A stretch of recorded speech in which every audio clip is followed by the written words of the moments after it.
Hello everyone and welcome back to the Perfect French with Dylan. Today we are on chapter 15 of the French vocabulary course. We are going to see everything about le temps, the weather, not the time. We're going to see the time later in the course. We are going from page 141 to 143, it's very quick. And for the exercises we have 15.1 and 15.2. Today we are going to see le temps and les catastrophes naturelles. So natural disaster. Very easy. So, le temps. To talk about the weather, we say décrire le temps. Décrire le temps. The weather is called la météo. La météo. Which is also how we call the weather forecast on the TV. La météo. Les prédictions météorologiques. Les prédictions météorologiques.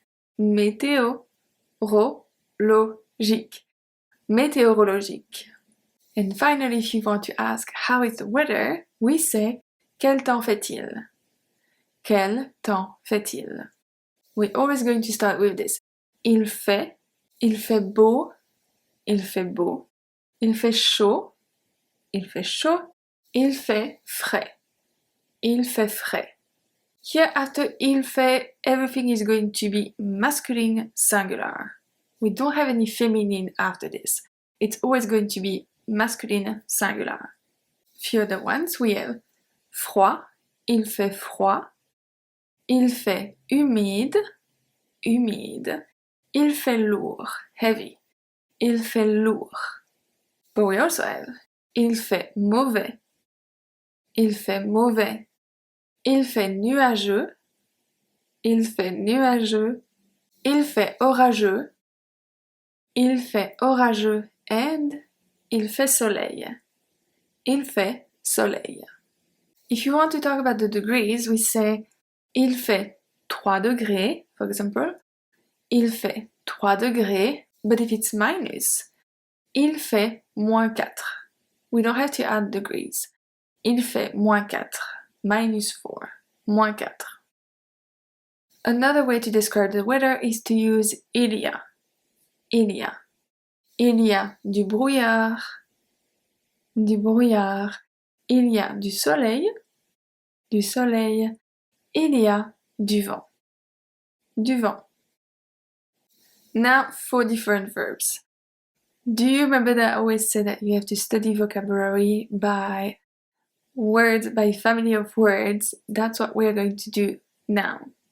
So to talk about the weather, we are always going to use il, which is the impersonal way that we have to speak. Il, for example, il gèle, it's freezing. So that comes from the verb geler. Il gèle, geler. And le gel, the ice, le gel. We also have il grêle, grêler. Il grêle, grêler. La grêle, la grêle. Il neige, neiger. La neige. Il neige, neiger. La neige. Il pleut,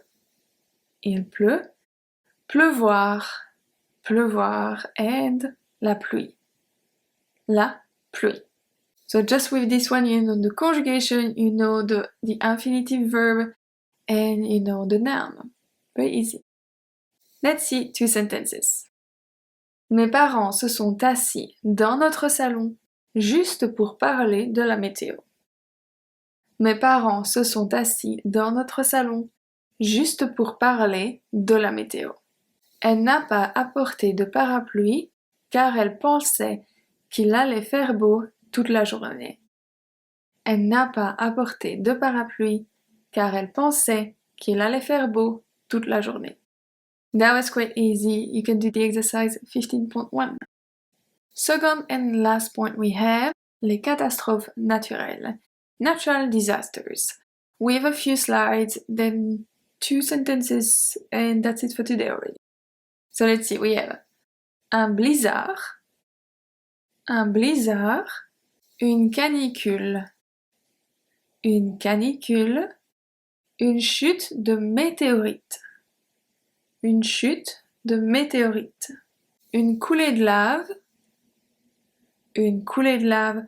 So they are all by alphabetical order. They're a bit random, but that's how I did it in the book. Une coulée de lave, un éboulement, not un éboulement, un éboulement. Une éruption volcanique, une éruption volcanique. Une famine, un glissement de terrain, un glissement de terrain. Une inondation, un orage, un ouragan, a hurricane, un ouragan, la sécheresse, une tempête de grêle, un tremblement de terre,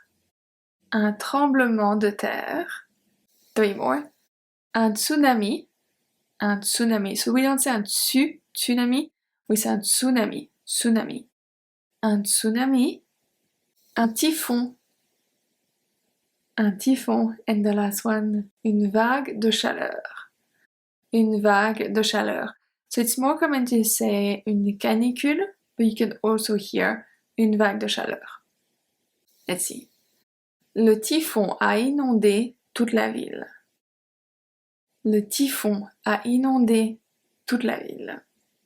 Leur maison a été emportée par un glissement de terrain.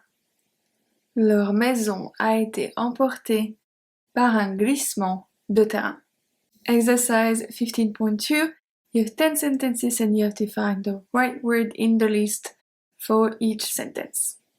On Wednesday, we are going to see everything about les passe-temps, hobbies. Les passe-temps. So we have quite a lot to see there. So I will see you on Wednesday, à mercredi.